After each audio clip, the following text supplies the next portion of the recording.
Oke, Assalamualaikum warahmatullahi wabarakatuh. Kita lanjutkan ke pembahasan materi selanjutnya, yaitu tentang dualisme cahaya sebagai gelombang dan partikel.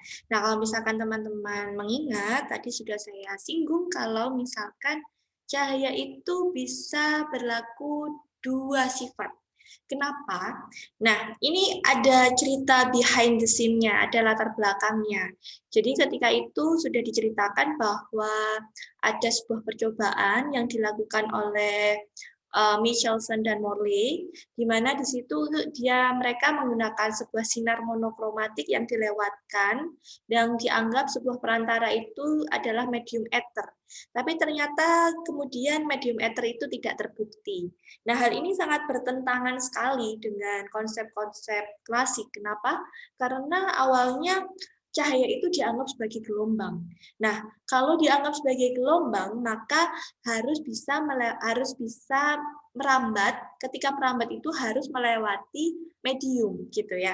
Nah, hal itu juga terjadi pada gelombang air, gelombang bunyi, yang kalau misalkan mereka menjalar, merambat, maka mereka melewati sebuah medium, gitu ya. Nah, ketika ini ada suatu hal yang berbeda gitu ya pada cahaya. Ketika itu didapatkan bahwa ternyata cahaya monokromatik bisa melewati tanpa medium atau di ruang hampa pun juga bisa gitu ya. Nah, inilah yang mendasari bahwa ternyata cahaya memiliki sifat dualisme atau bisa dianggap sebagai gelombang maupun bisa dianggap sebagai partikel. Nah, kalau misalkan kita tahu untuk sifat dari gelombang, intensitas cahaya sama dengan I propto E kuadrat. Nah, di sini misalkan ada sebuah partikel ya, sifat partikelnya pada cahaya ini adalah sebesar I sama dengan NHF. F ini frekuensi dari cahaya itu sendiri gitu ya. Nah, berdasarkan teori kuantum cahaya di bawah frekuensi yang konstan, maka unit terkecil dari sebuah energi itu bisa dinyatakan sebagai terkuantisasi gitu ya. Menurut Einstein di sini kalau misalkan ada sinar foton yang mengenai sebuah sodium metal atau logam sodium, nah ini elektron akan terlepas gitu ya, terlepas dari permukaannya, sehingga di sini didapatkan untuk satu foton besar energinya adalah setara dengan NH. F ini bisa dibaca dengan nu ya, NH nu sama dengan Hc per lambda, atau untuk sejumlah foton maka besarnya adalah energinya adalah NHF. Nah, kalau misalkan kita lihat untuk spektrum gelombang IM atau gelombang elektromagnetik memiliki radiasi seperti ini gitu ya. Untuk gelombang radio, maka besar gelombangnya adalah seperti ini. Untuk frekuensinya seperti ini, energi fotonnya adalah seperti ini. Nah, ini pada daerah free electrons in resonance. Jadi di daerah yang mengalami resonansi elektron bebasnya di sini sampai sini ya, jadi sampai batas infrared gitu ya. Nah, ini daerah sini, sekitar sini sampai di sini adalah untuk transisi dari ikatan elektron pada atom. Sedangkan khusus pada besar energi foton dan juga untuk gelombang di sini sekitar ini adalah khusus terjadi pada sebuah inti gitu ya. Jadi kalau misalkan kita lihat untuk gelombang IM sendiri, ini masing-masing memiliki panjang gelombang yang berbeda-beda gitu ya. Baik yang ada di makhluk hidup juga demikian. Ternyata protein, bakteri, virus, sel dan sebagainya itu memiliki panjang gelombang masing-masing untuk spektrum IM radiasinya gitu ya. Nah, kemudian kita nanti juga akan mempelajari tentang photoelectric effect atau efek fotolistrik gitu ya untuk di minggu depan. Ini adalah lanjutan dari penjelasan tentang sifat-sifat yang berkaitan dengan dualisme cahaya.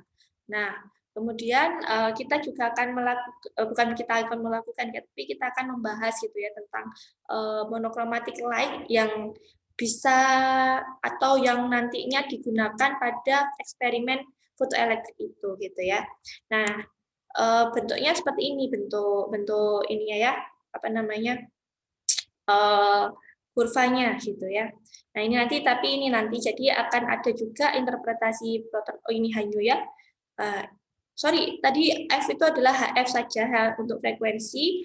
Nah, untuk yang smallest unit of light-nya, untuk yang energi unit dari cahayanya dinyatakan dalam E sama dengan H nu, khusus untuk foton. Foton dan fonon tolong dicari ya, perbedaannya apa gitu ya. Nah, ini nanti. Nah, sekarang saya akan membahas tentang gelombang de Broglie. Nah, untuk gelombang de Broglie sendiri ini adalah sebuah hipotesis tentang sifat gelombang suatu partikel atau suatu materi. Nah, misalkan sebuah foton dengan frekuensi V memiliki momentumnya nantinya akan sebesar ini, Hv/K. Nah, bisa dinyatakan seperti ini.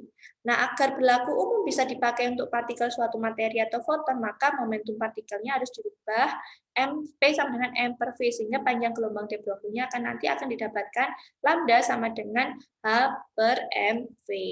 Nah, semakin besar momentum suatu partikel, maka makin pendek panjang gelombangnya. Ini adalah aturan yang didapatkan, sehingga di sini akan bisa menyatakan suatu massa relativistik ya, m-nya di sini. Nah, seperti itu.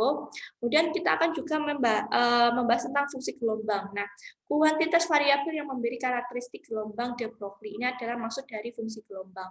Nah, harga fungsi berkaitan dengan peluang untuk mendapatkannya. Nah, peluang itu bisa 0 atau 1. Jadi, peluang itu sendiri adalah kemungkinan sesuatu di suatu tempat itu punya suatu harga. Nah, kepastian kehadirannya itu bisa 0 karena tidak hadir, atau 1 karena bisa dipastikan dia hadir. Nah, kuadrat dari harga mutlak suatu fungsi gelombang itu disebut dengan kerapatan peluang atau dinotasikan dengan mutlak psi kuadrat. Nah, harga mutlak psi kuadrat yang besar menyatakan peluang besar untuk mendapatkan benda itu. Sedangkan harga psi kuadrat yang kecil menyatakan peluang yang kecil. Nah, kejadian dengan fungsi gelombang psi yang kompleks dengan bagian real dan imajiner tidak nol, kerapatannya bisa dinyatakan sebagai konjugat kompleksnya dari si fungsi gelombang, sehingga psi dikalikan konjugat kompleks dikalikan psi dari psi-nya dengan konjugat kompleksnya ini ya, ini disebut dengan konjugat kompleksnya psi. Nah, setiap fungsi kelompok psi dapat ditulis sebagai psi sama dengan A plus IB, sehingga konjugat kompleksnya bisa berupa A minus IB ini ya. Sehingga ketika dikalikan keduanya bisa mendapatkan nilai sebesar ini.